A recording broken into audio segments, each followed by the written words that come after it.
예수님의 생애는 24페이지부터 기록되어 있는데 여러분들이 그 표와 교재를 좀 보시고 같이 강의를 들으시면 되겠습니다.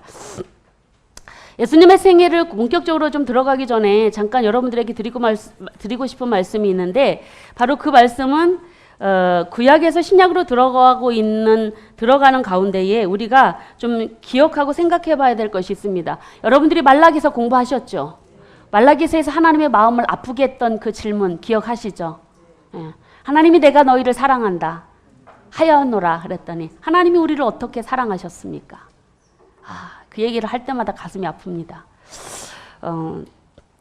그래서 하나님께서 할 말을 이루신 하나님이 400년 동안 침묵하신 시대가 신구약 중간 시대였다라고 여러분 들으셨습니다. 하나님의 사랑은 어디서부터 시작되냐면 창조 때부터 시작되어집니다. 에덴 동산에서부터. 하나님은 사랑이십니다. 그 하나님은 사랑이시기 때문에 근데 그 사랑이 눈에 보여지지 않습니다. 그래서 어떤 분이 이 사랑을 정의를 하는데 관계 속에 존재하시는 분, 사랑은요 일방적으로는 안 되잖아요. 주고 받아야 되는 게 사랑인데 그래서 하나님의 존재는 사랑이다라고 하는 건 관계 속에서 반드시 존재하시는 분. 그렇게 이해하는 것이 참 쉽게 하나님은 뭐 삼위일체 하나님이다 그거 좋습니다. 그거 신학적으로 좋은데 제가 하나님을 사랑이시다라는 그 말을 곰곰이 묵상하고 생각해 보니까 관계 속에서 존재하시는 하나님, 성부와 성자와 성령 하나님 관계 속에서 사랑의 성품으로 존재하시는, 물론 하나님의 성품은 많습니다. 거룩하신 분, 자비하신 분도 많지만 하나님을 한마디로 요약하면 사랑이십니다. 사랑. 근데 그 사랑의 표현이 뭐였냐면 에덴 동산에서 사람을 창조하신 거라고 합니다. 오늘날로 말하면 하나님께서 어머니의 태중에서 저와 여러분들을 만드신 것. 저와 여러분들이 이 땅에 태어난 이유는 하나님의 사랑의 모습을 우리에게 나타내 보여준 하나님의 사랑의 증거들이 사람이라고. 그래서 사람을 왜 만들어주셨냐? 하나님은 관계성 속에서 사랑의 관계 속에 존재하시는 분인데 하나님은 사람을 만드시고 보시기에 심히 좋았다라 하심이 함께 동거하시고 싶어 하셨고 동행하시기를 원하셨습니다. 창조 때부터. 그 하나님이 사람을 사랑하신 사랑은 그분이 사랑 덩어리시기 때문에 사랑 자체이시기 때문에 그러실 수밖에 없으십니다. 그런데 그 사랑에 대해서 그 사랑이 바로 여러분 면면이 이스라엘의 역사 가운데 족장시대 흘러왔고 왕정시대 흘러왔었고 예언의 시대 흘러왔었고 그래서 바로 그 예언의 시대 동안 하나님께서는 하나님의 사랑을 도대체 알아먹지 못하니까 때로는 아버지의 사랑으로 때로는 연인의 사랑으로 때로는 친구의 사랑으로 얘기를 해줘도 못 알아먹는 거예요. 못 알아먹어요. 그래서 바로 왜 그렇게 못 알아먹었을까? 내가 너희를 사랑했다 했는데도 왜 그 백성들은 못 알아먹었을까요? 이스라엘의 전 역사들을 보시면은 이스라엘의 17권, 5권 율법서를 빼고 12권의 역사가 이스라엘 백성들이 하나님이 주신 율법대로 어떻게 살았는가에 대한 반응이잖아요. 근데 그 반응의 결과들이 시가서 예언서예요. 무슨 책이 더 많을까요? 예언서가 더 많잖아요. 그 증거는 바로 뭐냐면 시가서는 5권밖에 안 되고 예언서가 17권이나 된다라는 건 이스라엘 백성들이 하나님의 사랑을 알지 못하고 거부하고 그랬기 때문에 그 무슨 흔적이냐면 예언서가 많다라는 것은 이스라엘 백성들은 하나님께 매맞은 적이 많았다라는 것입니다. 예언서가 많다라는 것. 예언서는 왜 기록이 되냐면 하나님이 주신 율법의 말씀대로 제대로 안 사니까 예언자를 보내서 너네 지금 잘못 가고 있다. 그렇게 가면 안 된다. 회개하고 돌아와라. 그래도 하나님은 그렇게 수많은 예언자들을 보내서 예언자들을 괴롭히고 죽이고 때리고 그 일이 계속 반복되지 않습니까? 그게 바로 이제 예언서의 모습이라고 할 수 있는데 예언자들을 통해서 이스라엘 백성들이 들은 이야기는 바로 뭐냐면 하나님이 내가 너를 사랑한다는 이야기보다는 매맞은 기억이 많은 거예요. 더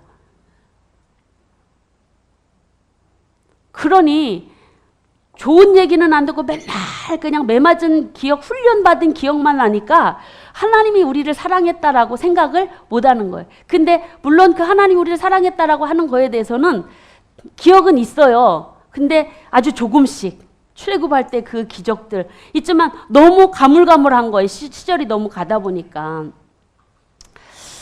이스라엘 백성들이 말라기 시대에 와서 하나님의 사랑을 그렇게 알지 못했던 이유들은 하나님이 사랑의 방법을 몰라서였다라는 거예요. 하나님의 사랑. 여러분들도 자녀를 사랑하시죠? 자녀 사랑하면 어떻게 양육을 하시나요? 잘하면 칭찬하고 못하면 몽댕이 듭니다. 이게 부모죠. 근데 몽댕이 안 드는 사람은 참 부모가 아닙니다. 자식 잘못 가고 있는데 몽댕이 안 드는 건 이건 부모의 자식을 향한 사랑이 있다. 근데 요즘은 제가 옛날에 중고등부 사역을 이제 하면서 무슨 생각을 했냐면 아이들이 부모의 잘못 띄워준 부모 때문에 애들이 노는 아이들, 방황한 아이들이 참 많았었어요. 그런 아이들을 이제 제가 많이 흡수해서 아이들을 많이 위로하고 말씀 가운데 세우려고 했었던 사역들을 많이 했는데 걔네들한테 보면은요 부모님의 올바른 모습을 얘기를 할 수가 없는 거예요. 부모들의 잘못 때문에 애들이 그렇게 어긋나서 나오는 모습들 보니까. 근데 지금은 부모의 사랑도 이제는 자식의 사랑도 이거는 도대체 세상이 어떻게 돼가고 있는지 뉴스를 보면은 완전히 뭐 천륜 이거는 이제 입 밖에도 낼 수 없는 그런 무서운 무시무시한 시대가 점점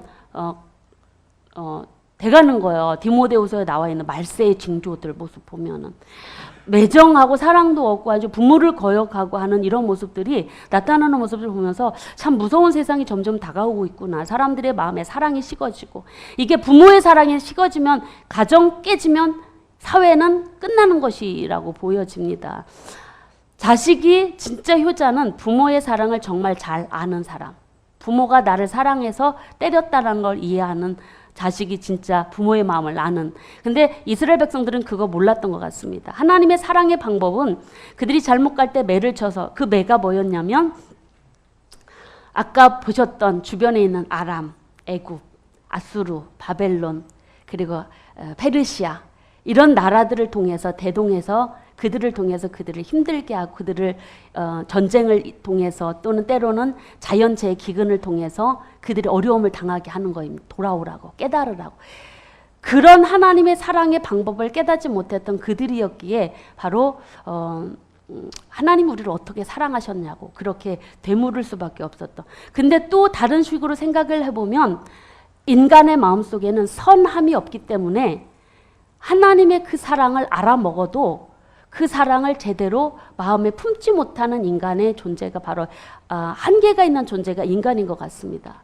그래서 하나님이 아무리 퍼줘도 인간 안에는 한계가 있는 심령을 갖고 있고 죄성이 있기 때문에 밑빠진 독에 물 붓기 우리의 힘으로는 그 사랑을 지켜낼 수도 없고 알아낼 수도 없는 그런 비극적인 존재.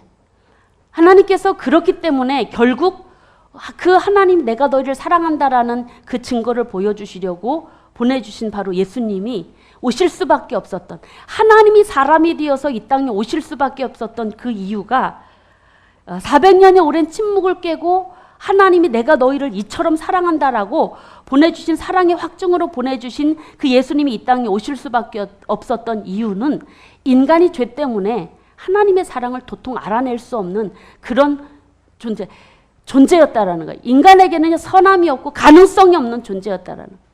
우리 죄 때문에. 죄 문제가 해결되지 않는 모든 인간은 모든 사람은 그 하나님의 사랑을 받아들일 수도 없고 알 수도 없고 그거를 표현할 수도 없고 그런 존재였기 때문에 예수님이 온 것이라고. 그래서 예수님이 이 땅에 오신 것을 보면 바로 하나님이 정말 이 세상을 사랑하사 이 땅에 보내주신 그 예수님은 우리들의 죄됨, 연약함, 죄악을 너무나 잘 아시기 때문에 우리가 해결할 수 없는 죄 문제를 해결하고 율법을 돌비에 새겨진 그 율법을 줘도 못 지키니까 에스겔 선지자를 통해서 내가 율법을 너희들 마음에 새기겠다. 내 영을 너희에게 부어서 너희들 마음에 새기겠다. 예수님의 오심은 하루아침에 갑자기 오신 게 아니라 예언자들을 통해서 이미 예고하신, 이스라엘 백성들이 수없이 하나님을 반역하고 또 반역하고 했던 그 시대에 하나님 보시기에 이 백성들은 안 되는구나, 못하는구나, 안 하는 게 아니라 못하는구나. 하나님이 그걸 아시죠. 못하는구나, 자신들의 힘으로는.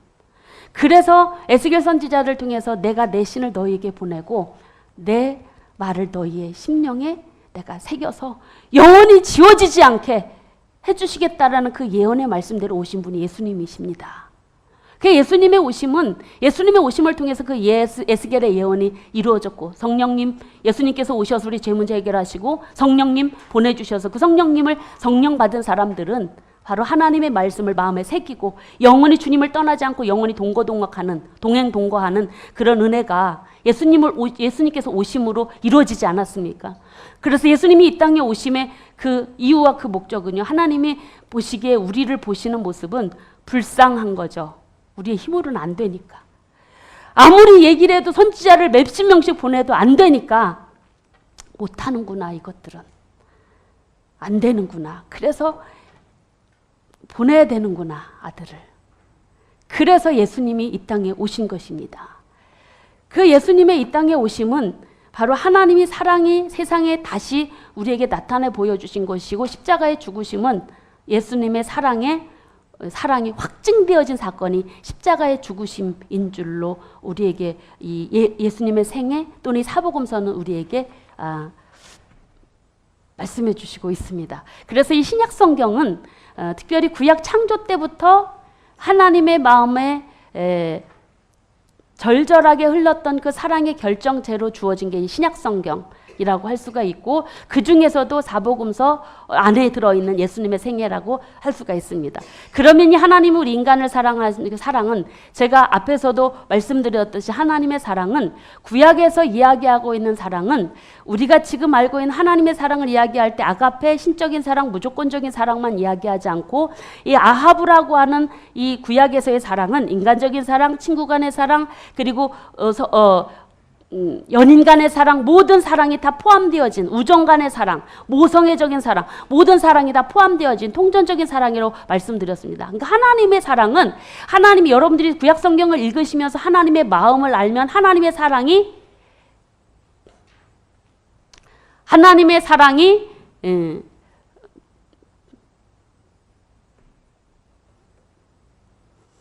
설명이 되어지지 않습니다, 아가페로는. 그래서 통전적인 사랑 속에서 하나님의 사랑을 우리는 이해할 수 있다. 그래서 하나님이 우리를 창조 때부터 사랑하신 사랑은 아가페 사랑으로는 부족하고, 바로 무조건적인 아가페 사랑으로는 안 되고, 가슴 아파하시고 울며 애통하시고 통곡하셨던 그 모든 우리들이 말하는 인간적인 사랑, 친구 간의 사랑, 의의 사랑, 부모의 사랑, 자식이 아프면 가슴 아파한 그 부모의 사랑으로 우리를 사랑하신 그 사랑으로 예수님이 이 땅에 오셨다라는 사실, 여러분들이 기억하시면서 예수님 생애 들어가도록 하겠습니다.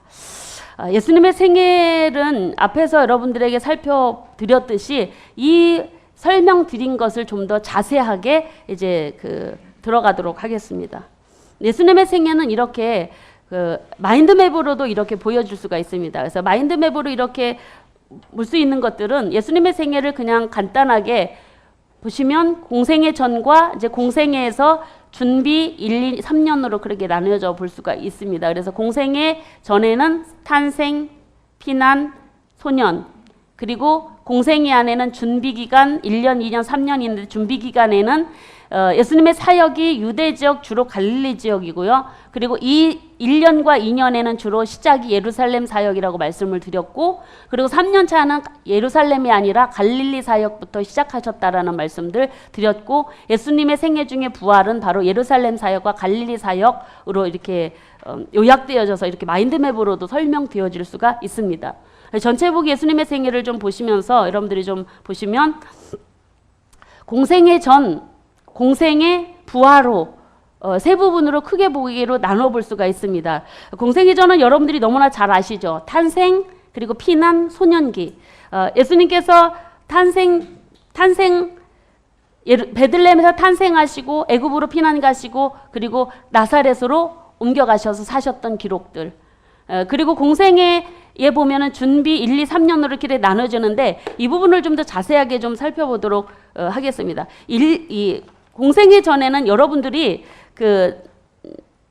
잘 아시니까 이 부분들은 넘어가도록 하겠습니다. 근데 사실은 이 예수님의 공생애 전의 사역, 이 탄생과 피난기와 이 소년기의 주로 내용들은 바로 어디에 나오냐면 마태복음에 주로 나오고 있습니다. 근데 이 마태복음의 내용은 마태복음은 왜 기록했느냐면 구약 율법과 선지자의 성취로 오신 예수 그리스도를 유대 그리스도인들에게 전달하기 위해서 바로 기록되어진 성경이기 때문에 예수님의 탄생과 그리고 예수님의 피난 소년기의 내용은요 이미 구약 성경에 성취된 모습임을 얘기를 해주고 있습니다. 그래서 예수님의 특별히 탄생 이야기는 어디에 나오냐면 탄생 예고에는 마태와 누가복음에만 기록되어 있고요. 그리고 마태에는 요셉에게 천사가 나타났고 누가복음에는 마리아에게 나타나서 탄생 고지를 해주시는 내용으로 좀 다르게 나타나는데 예수님의 탄생은 이사야서 또는 미가서 5장 2절의 말씀이 성취되었던 걸로 이렇게 탄생을 말씀하시고 있습니다. 유대 땅 베들레헴에서 탄생할 것, 동정녀 마리에게서 탄생할 것이 이사야서와 미가서에서 나타나고 있는. 그래서 예수님의 탄생은 선지서들의 예언대로 오신 분이다. 그리고 피난도 마찬가지입니다. 피난도 바로 애굽으로의 피난도 그냥 되어진 게 아니라 여러분들이 그냥 그림 이렇게 보시면 애굽으로 내려가셨다가 다시 이제 올라오신 그 그림인데 예수님의 피난 소식, 피난도 사실은 애굽에서부터 불렀다 하는 이 말씀을 이루기 위함. 이 말씀은 바로 호세아서 11장 1절에 나타나고 있는 애굽으로부터 내 아들을 불렀다라는 그 말씀이 성취되어진 모습으로 예수님이 애굽에 내려가셨다가 올라오신 모습으로 보여지고 있습니다. 그리고 소년기의 모습은 무엇을 얘기해주고 있냐면 12세 때 예수님께서 이제 유월절 맞이하셔서 올라가신 모습을 보여주고 있는데 그때 12세 된 소년이 뭐 하고 있냐면 율법학자, 성경학자들하고 토론하고 있는 거예요.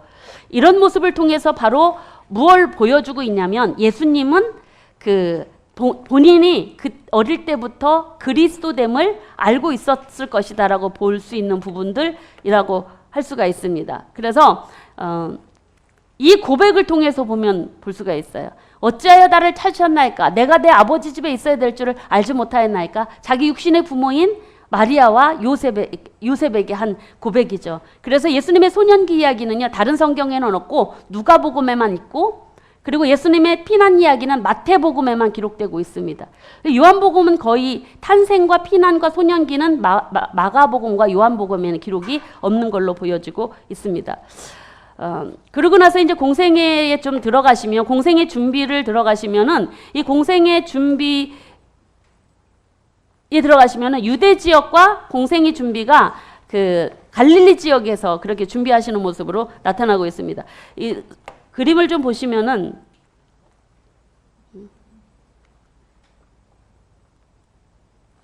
예수님 시대의 이스라엘의 지역에 분류되어진 모습이고요. 그리고 예수님의 공생애의 모습 이렇게 여러분들 신약 지도 때 보셨죠. 그래서 나사렛에서 시작하셔서 스키토폴리스라고 하는 벳산이라고 하는 그런 이 지역을 통해서 이 갈릴리 바다를 건너서 베다니 쪽으로 오십니다. 그래서 이쪽으로 오셔서 뭘 하냐면 유대 지역 오셔서 뭘 하시냐면 베다니에 오셔가지고 세례 요한에게 세례 받으십니다. 공생애 준비를 위한. 그리고 이쪽에서 베단에서 세례 받으시고 요단강을 건너서 유대 광야로 건너가셔서 40일 금식 기도하시고 시험을 받으시고 그 시험을 이기시죠. 그래서 공생애 준비를 세례 받으시고 40일 금식 기도하시면서 준비하시는 모습이 유대 지역에서 있었던. 그래서 예수님이 다시 올라가셔야 되잖아요. 그래서 올라가시는 길도 똑같이 그대로 올라가십니다. 왜 예수님이 이렇게 이쪽으로 올라가실까? 이걸로 가면 더 편할 텐데요. 돌아다니. 사마리아 지역 때문에 그렇습니다. 그 부분에 이제 조금 더 들어가서 말씀을 드리겠고요. 갈릴리 지역에서의 사역은 바로 어떤 모습으로 나타나고 있냐면 이 지금 공생애 준비에서 유대 지역에서는요, 세례 받으시고 시험 받으신 거잖아요. 개인 준비입니다. 개인 준비. 그리고 갈릴리 지역에서 하신 모습을 보시면, 유대 지역에서 하신 모습을 이렇게 이제 그림으로 보실 수가 있고요. 갈릴리 지역에서 준비하신 모습은 바로 뭐냐면, 좀 공적으로 제자들을 준비하는 모습, 이렇게 사진으로 볼 수가 있고, 에논이라고 하는 곳에서 세례 요한이 집회를 하는데 이 세례 요한의 제자인 4명을 만나게 되어집니다. 바로 안드레, 빌립, 그리고 나다나엘, 베드로를 만나게 되죠. 근데 여기 이 기록이 요한복음에 기록되어 있습니다. 그래서 어떤 혹자는 성경은 4명이라고 하지만 요한까지 포함해서 5명이 예수님의 제자가 되었을 것이다라고 1차 부르심이 이때 있었다라고 그렇게 이야기를 말씀을 드릴 수가 있고요. 그래서 이제 유단강 그 에논에서 그렇게 제자를 삼고 어디로 올라가시냐면 가나로 가셔서 혼인잔치, 물로 포도주를 바꾸는 그 혼인잔치를 표적을 행하십니다. 근데 그 표적의 중심이 바로 뭐였냐면, 표적의 이유가 바로 뭐였냐면, 예수님께서 어떤 분이신가를 알려주시기 위해서. 그래서 이 혼인잔치를 통해서 결과가 뭐였냐면, 그때 누가 동행했냐면 이 4 제자가 같이 동행을 했거든요. 근데 예수님께서 이렇게 물로 포도주를 만든 사건을 통해서 그 제자들이 예수님을 믿게 되었다라고 성경은 기록하고 있습니다. 그래서 이제 가나에서 혼인잔치, 그러니까 유대 지역에서는 개인적인 준비를 하시고, 그리고 갈릴리에서는 이제 공적으로 제자 삼으시고 기적을 베푸심으로 인해서 공생의 준비를 시작하시는 모습 볼 수가 있어요. 공생의 1년을 좀 들어가 보시면은요, 아까도 말씀드렸지만 예루살렘 사역이 8개월 동안 집중하십니다. 처음이니까. 6월절을 중심으로 해서 예수님이 이제 그 6월절 맞이하시면서 공생애가 1년이 시작되어집니다. 올라가셔서 그림을 좀 보시면은 이렇게 지역적으로 볼 수가 있고, 가버나움에서 출발을 하셔서 이때 그리고 예루살렘으로 오시고, 그리고 이렇게 되어집니다. 이걸 보시면 좋겠습니다. 여기 올라가셔서 1차 때는, 1년 때는 뭐를 하시냐면, 아까 말씀드린 성전 청결 사건. 성전 청결 사건 하시고 많은 이적을 베푸십니다. 그리고 이때 누가 찾아오냐면 니고데모라고 하는 사람이 찾아옵니다. 이 사람은 바로 바리새인입니다. 근데 이 사람, 그리고 또 사마리아 여인을 만나시는 사건이 이때 일어납니다. 사실은 성전 청결 사건은, 사실은 성전은 예루살렘 이스라엘 백성들의 삶의 중심지입니다. 근데 포로기 때는 성전이 없으니까 회당 중심으로 살던 그들이 돌아와서 성전을 지은 게 스룹바벨 성전, 그 스룹바벨 성전이 이제 헬라 시대 때 그 충격 중간기에 없어지고 헤롯 대왕이 세워진 당시에 헤롯 성전이 있습니다. 그 성전 중심으로 이스라엘 백성들은 성전에서 제사를 드리고 회당에서는 말씀을 가르치는 사역이 예수님 생애 동안 있어졌었습니다. 그래서 예수님께서는 이 성전 청결 사건은요, 어디에 나오냐면 요한복음 2장에 나타나고 있습니다. 그래서 예수님께서 요한복음 2장을 통해서 첫 성전 청결 사건을 한 것으로 보여지고 있고, 복음서 전체를 통해서 요한복음 2장에서 처음 청결 사건, 그리고 12장에 또 나타납니다. 예수님이 예루살렘에 나귀 타고 올라가셔서 예루살렘만 입성하셨는데 그곳에는 성전 청결 사건은 안 나옵니다. 왜냐하면 이미 공간복음에 다 들어있기 때문입니다. 예수님 일주일 사역 십자가에 달리시기 전에 올라가셔서 그 예루살렘 입성하시면서 올라가서 성전 청결 사건은 마태마가 누가에 다 들어가 있기 때문에 요한복음은 그거 기록 안 하고 거기에 빠뜨린 걸 첫 성전 청결 사건만 기록하고 있는 걸 볼 수가 있습니다. 아까 말씀드렸듯이 이 제사장과 사두개인들이 이 성전 중심으로 자신들의 기득권을 유지해가는 그룹들이었습니다. 그리고 바리새파 서기관들은 예루살렘 또는 갈릴리 지역 지방에서 자신들의 그 회당 중심으로 자신들의 세력을 모으고 그리고 중심으로 활동했던 사람들이었다라는 것들. 아까 말씀드렸으니까 그분들은 반복하지 않겠습니다. 그래서 공생의 1년 동안에 일어난 사건들을 보시면 성전 청결 사건 하시고요. 그리고 나서 사두개파와 제사장들의 반감을 사는 사건이 이때 일어나게 되고, 그리고 많은 이적을 베푸시고, 그러니까는 니고데모라고 하는 바리새인이 찾아옵니다. 도대체가 예수님이 행하시는 일을 보면 하나님의 아들이신 거 참 대단하신 분인 거 맞는데 이게 도대체 알 수가 없는 거예요. 조용히 밤중에 찾아오죠. 근데 나중에 이제 이 니고데모가 그리스도인이 되었다라는 그런 얘기가 있습니다. 이렇게 찾아왔지만 이 사람은 이제 사내들인 공의의 회원이었기 때문에 드러내놓고는 이제 못하고 나중에 그걸 믿었다는 이야기가 있는데, 이 사람이 찾아와서 예수님과 함께 대화하셨던 모습을 통해서 뭘 얘기하시냐면 바로 이제 예수님 예배에 관련되어진 부분들, 아버지께서 이렇게 예배하는 자를 찾으신다라는 부분들 같이 대화를 나누시고, 또 사마리아 여인을 만나시는 사건이 이때 일어나게 되는데, 이 사마리아 여인을 여인과를 통해서 예배의 모습들이 나타나고 있는데 특별히 보시면은 우리 성경을 한번 4장 23절로 24절 말씀 같이 보겠습니다.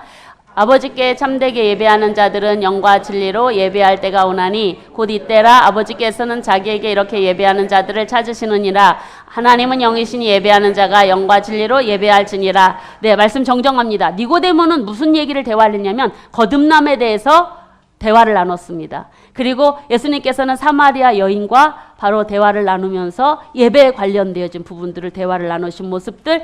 그런데 사마리아 지역을 지금 예수님께서 1차 전도 여행 때 지나가신 것은 유대인들이 사마리아 사람들하고는 상종을 안 했기 때문에 구원의 길을 열으신 예수님이 내가 길이요 진리요 생명이라고 하신 그 말씀대로 예수님이 이방 지역에도 구원을 열어놓으시는 그 첫 스타트가 바로 이 사마리아 지역이라고 할 수가 있습니다. 여러분 사마리아 지역이 왜 유대인들이 상종을 안 했는지는 역사적으로 아시죠. 아수르의 포로민 관계 속에서 그들이 혼혈인이기 때문에 유대인들이 남유다인들이 그들을 이방인 취급해서 유대인으로 여기지 않았고 그래서 함께 상종하지 않았던 것입니다. 근데 예수님은 그 사마리아 지역, 이방인 지역으로 취급받는 그 지역에서 그것도 남편을 5번이나 갈아헤친 그 여인, 율법에 보면은 부정할 수 있는 그 여인을 만나셔서 그 여인의 인생의 갈증을 해결하시고 그래서 예배에 관심을 갖게 하시고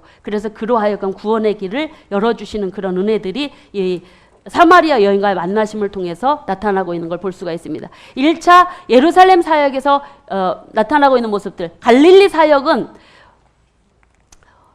가나에서 나사렛으로 가버나움에서 온 갈릴리로 가버나움으로 이렇게 갈릴리 지역에 사역하시는 모습들. 1차 사역 때 예수님께서 8개월 동안 계시는 동안 그 소문이 갈릴리 지역에 대해서 소문이 났습니다.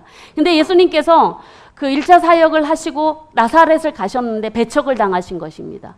왜냐하면 어렸을 때 알았거든요. 가난한 그 목수의 아들인데 무슨 갑자기 이상한 뭐 기적을 베푼다고 하나님 아들이라고 하니까 그 선입견에 예수님을 무시한 거죠. 복음을 받아들이지 않습니다. 그래서 예수님이 이사를 하십니다. 가버나움으로 이사를 하셔서 이때 이사를 하시고 가버나움을 중심으로 사역을 이루십니다. 그래서 이 당시 가버나움은요. 메소포타미아 지역과 그리고 이 지중해변 연결 그리고 이 아프리카 대륙과 연결하는 아주 중요 무역 로입니다. 무역로. 그래서 바로 애굽과 블레셋 평야, 이스라엘 평야, 무기또 지역, 갈릴리 호수 북쪽, 그리고 다메섹, 알레포, 하란 지역, 그리고 아수르 메소포타미아 지역까지 연결되어지는 그 무역로. 그 지역의 중심지가 가버나움이었기 때문에 예수님께서는 그 중심으로 그로 이사하셔서 그곳이 바로 이제 베드로 안드레의 고향이기도 합니다. 그 중심으로 2차, 3차 사역을 계속 이어가고 있는 모습들을 볼 수가 있습니다. 그렇게 이제 옮기시고 다시 또 제자들을 다시 부르십니다. 안드레와 빌립, 베드로, 요한, 야고보들을 부르시고 온 갈릴리를 다니시면서 사역을 하시는 내용이 바로 1차 이때 하셨던 사역이 1차 갈릴리 순회 사역이라고 할 수가 있습니다. 2차는 이제 2차 전도 여행 때 또 하십니다.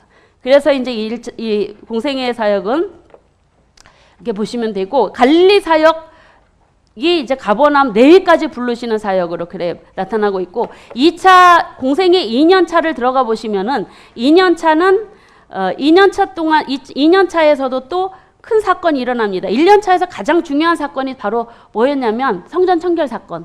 바로 사두개인과 제사장들의 반감을 산 사건. 2차 때는 예수님께서 2월절에 올라가십니다. 올라가셔서 바로 안식일을 일부러, 이 안식일 날에 일부러 아픈 사람 고쳐줍니다. 안식일 날에. 누구와 충돌을 일부러 하셨냐면 바리새인과 일부러 충돌을 그냥 고의적으로 했다라고도 볼 수가 있습니다. 그래서 예수님은 베데스다 연못에 38년 동안 일어나지도 못하고 서지도 못하고 걷지도 못하는 그 사람을 고쳐주십니다. 그런데 그 사람을 고쳐준 걸 보고 안식일 범했다라고 그 논쟁이 벌어집니다. 대화 중에 예수님께서 하나님을 아버지라고 친아버지라고 그렇게 고백한다 해서 예수님을 향하여서 신성모독한다 라고 그래서 그때부터 바리새인들이 예수님을 계속 주시하고 그때부터 논쟁을 일부러 걸고 그리고 죽이려고까지 하는 일이 이 사건 때문에 일어납니다. 안식일에 이 사람 살린 것 때문에. 그러면서 그 아들의 권세에 대한 논쟁이 계속 이 이후로 계속 논쟁이 일어납니다. 무슨 내용일까요? 율법 가지고 논쟁을 하겠죠. 바리새인들은 자기네들 율법 선생이니까. 그래서 계속적인 논쟁들이 일어나고 이런 예수님을 박해하고 배척하는 이런 분위기들이요. 3년차 올라갈 때까지 이 차는 더 심해집니다. 3년차 올라까지 계속 지속되고 있는 것들을 볼 수가 있습니다. 그래서 이렇게 1차 때는 제사장 그룹과 서기관, 2차 때는 바리새파 그룹들 이 쫓아다니면서 이때부터 이제 바리새파들은요 예수님 갈릴리 가도 쫓아다니면서 늘 논쟁을 막 일부러 일삼고 사람을 보내서 이상야릇한 질문해가지고 예수님 공경에 빠뜨리는 일들 이때부터 일어나게 되는 걸 볼 수가 있습니다. 2차 전도 여행은 여러분들이 앞에서 보셨듯이 가버나움에서 시작되는 거 이사를 가셨으니까 그런 모습들을 볼 수가 있고요. 그리고 예루살렘 사역에서는 안식일 날에 병든 사람 고친 게 가장 주 요점이고요. 갈릴리 사역에서는 2차 전도 여행 하는데 그 지역에서는 갈릴리 지역 다니면서 유대인들을 집중적으로 전도하시는 내용들이 보여지고 있습니다. 그래서 이걸 2차 순회 전도 사역이라고 보고 있습니다. 그래서 백부장의 종을 고쳐주고 12제자를 확정한 산상수훈 이런 이야기들이 이때 이제 일어나고 옥합을 깨트린 그런 여인의 이야기 여기에 나오고 있고요. 그리고 세 개의 그 비유들을 통해서 가르쳐 주시는 천국 비유 이야기들 나타나고 있고 혈류증 고쳐준 이야기들 여러분 특별히 여기서 여러분들에게 드리고 싶은 말씀은 그 향유 도유 사건 누가복음 7장에 나와 있는 옥합을 깨트린 여인 우리가 지금 이제 여기에서 보고 나와서 여러분들에게 말씀을 드리는데 이 옥합을 깨트린 여인 여러분 향유 도유 사건은 사복음서에 다 나옵니다. 그런데 똑같은 사건 아닙니다. 때와 장소가 다 다릅니다. 차이가 있습니다. 근데 마태복음 26장과 마가복음 14장에 나와 있는 그 기록은 둘이 똑같습니다. 문둥이 집, 그러니까 베냐민 문둥이 집의 한 여자라고 기록되어지는 모습으로 두 마태와 마가는 비슷한 사건, 똑같은 사건으로 볼 수 있고 요한복음 12장에 나와 있는 향유 도유 사건이 나옵니다. 거기는. 근데 거기는 베다니의 마리아가 예수님 죽으심을 장례를 준비하는 향유. 이 마리아는 베다니 마리아는 바로 나사로 살린 사건 이후에 그 여동생 누이로 보여지고 이걸 그렇게 보고 있고요. 그래서 그 누가복음 지금 우리가 보고 있는 바리새인 집에 죄 많은 여인이 가서 향유를 도유한 사건 누가복음 7장에 나와 있는데 대상이 다 다르죠. 문둥병 시몬의 집, 바리새인 집, 그리고 베다니 마리아. 그리고 한 사람이 또 다르고 그래서 마태와 마가와 요한복음에 있는 기록은 공생의 3년에 이루어진 일이고 누가복음 지금 이 공생의 2년 차에 바리새인 집에 죄 많은 여인이 도유한 사건은 공생의 2년 차에 했던. 근데 이 누가복음의 그 기록은요. 누가복음의 특징은 바로 뭐냐면 가난하고 소외된 계층들을 대상으로 복음이 전달하기 위해서 기록된 성경이기 때문에 이 여인은요. 죄 많은 여인은 주님께 감사한 마음이 주체할 수 없어서 향유를 도유한 사건이거든요. 그래서 좀 때와 장소도 다르다라는 것들 여러분들이 같은 사건으로 묶지 않으셨으면 좋겠다라는 거 여러분들이 참고적으로 팁으로 나와 있는 거 여러분 참고하셔서 보시면 좋겠고요. 공생의 2년 사역이 그렇게 해서 이루어지게 됩니다. 예루살렘 사역, 갈릴리 사역. 그리고 공생의 3년을 보시면 공생의 3년의 생애를 보시면 여기에는 갈릴리에부터 시작이 되어집니다. 예루살렘 사역이 아니고. 왜냐하면 1, 2차 때 그 종교 지도자들의 배척을 받았기 때문에 예루살렘에 올라가실 수가 없으십니다. 그래서 1, 2차 때는 예루살렘 올라가셔서 6월절 지키셨지만 3년 차에는 예루살렘 못 오르십니다. 왜냐하면 예수님 죽이려고 하는 무리가 막 이제 갈릴리까지 쫓아다니면서 상황이 악화되었기 때문에 예루살렘 주변에는 얼씬도 못 하시고 나중에 한참 있다 초막절 절기 때 잠깐 올라가셔서 성전에서 잠깐 가르치신 기록이 요한복음 7장에 나와 있습니다. 그래서 6월절에는 못 가셨지만 초막절에 잠깐 오르신 내용이 바로 이제 공생의 3년의 사역으로 보여지고 있고요. 근데 이때는 바로 어디 지역으로 주로 사역을 하시냐면 갈릴리 지역, 이방 지역을 중심으로 합니다. 왜? 유대인들이 거부하니까. 유대인들이 받아들이지를 않으니까 이방 지역 사역에 집중하시고 또 누구를 어느 교육에 집중을 하시냐면 제자들 교육에 집중을 하십니다. 제자들 교육에. 그래서 마지막 3년 차에는 그 가버나움 중심 갈릴리 지역 북부 지역까지 보시면은 이런 사역들이 나타나고 있습니다. 벳세다 근처, 그리고 가버나움 근처 주변, 그리고 이방 지역, 갈릴리 쪽에서도 이방 지역을 보시면은 두로아 시전 북쪽이죠. 데가볼리 지역 동쪽, 가이사라 빌립보 저 북쪽. 그래서 이방 지역을 주로 다니시면서 5,000명, 4,000명 먹이신 사건이 이제 이때 이루시는 모습, 이방 지역에 가셔서 이런 사건들이 나타나고 있고, 이 사건 때, 이 3년 차 때 이러한 일들이 주로 이제 이방 사역. 그러니까 여러분들이 1, 2차 때는 주로 예루살렘 사역, 3년 차 때는 갈릴리 이방 지역 사역 중심을 두고 있었고, 마지막으로 제자들과의 시간을 가지면서 했다라는 거. 특별히 여기에서 여러분들에게 좀 드리고 싶은 이야기들은 이 이방 지역을 다니면서 복음을 전하시고, 그리고 기적을 베푸시고 예수님이 어떤 분인가를 이야기하고 제자들과 시간을 갖지만 참 놀라운 것이 바로 뭐냐면 제자들은 예수님이 3번이나 순환 예고를 하시는데도 제자들은 무슨 소린지 도통 알아먹지를 못합니다. 그래서 그런 사건들이 바로 이제 3년 차 때 이제 일어나는 모습들. 예수님이 이제 죽으시러 곧 가셔야 되는데 아무것도 모르는 이런 모습들. 그래서 집중적으로 제자들을 훈련하시는 내용이 이제 이 3년 차 예수님 공생애 가운데 이루어지는 것을 볼 수가 있고요.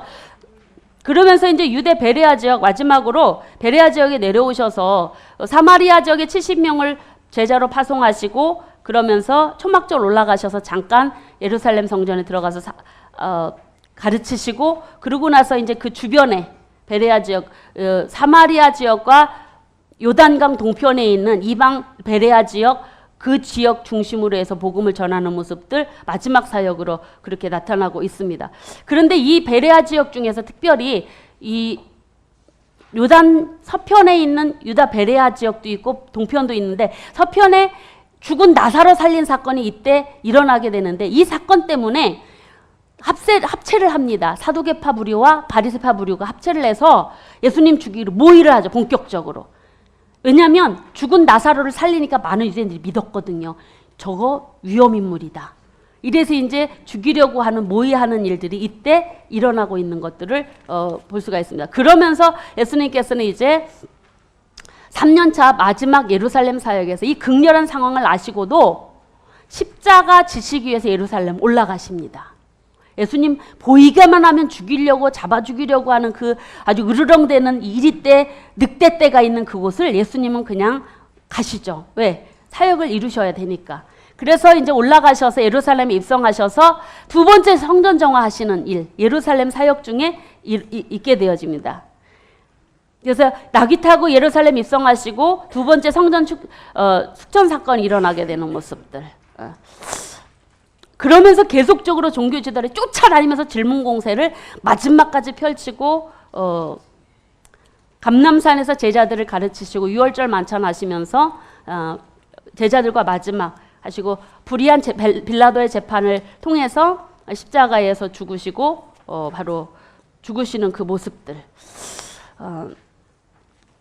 이 나타나고 있습니다. 그래서 예수님은 마태복음에서는 유대인들 율법과 선지자의 성취로 오신 예수님으로, 그리고 마가복음에서는 고난받는 종으로, 그리고 누가복음에서는 가난하고 소외된 자들의 그 구원자로, 그리고 요한복음에서는 온 인류의 구원자로 그렇게 다양한 모습으로 이 땅에 오셨지만 그분의 모든 사역은 십자가에서 고난받는 종으로 6월절 어린 양으로 죽으신 것으로 완전히 다 이루셨다라는 사실, 예수님의 생애를 통해서 그렇게 나타나고 있고, 예수님은 그렇게 죽으셨지만 3일 만에 부활하셔서 예루살렘에서 부활하셔서 엠마옥으로 가는 제자 2제자 만나시고 디베라 7제자 만나셔서 그들을 회복하시고, 그리고 예루살렘에 오셔서 제자들을 다시 가르치시고 재림 약속하시고 승천하시는 모습이 바로 예수님의 생애의 마무리라고 할 수가 있습니다.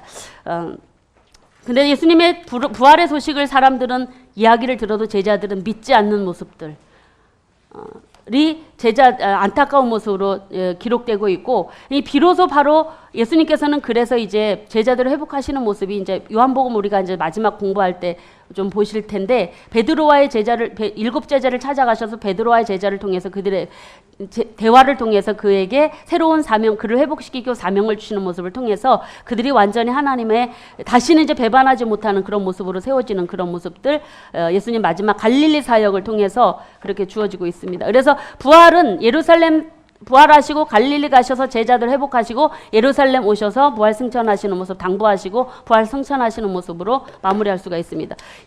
예수님의 생애 이것으로 마치시고요. 마태복음 들어가도록 하겠습니다.